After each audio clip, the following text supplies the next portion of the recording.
volbring. En hy het sy hoof gesak en sy gees gegee. Nadat hulle die asyn gegee het,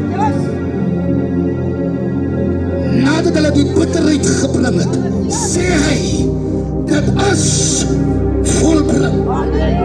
Met ander woorde, wat hy eintlik sê, pastoor apostel, never mind jou strijd, never mind jou omstandighede, never mind jou seer, never mind jou pyn, never mind jou siektes, dit is volbring.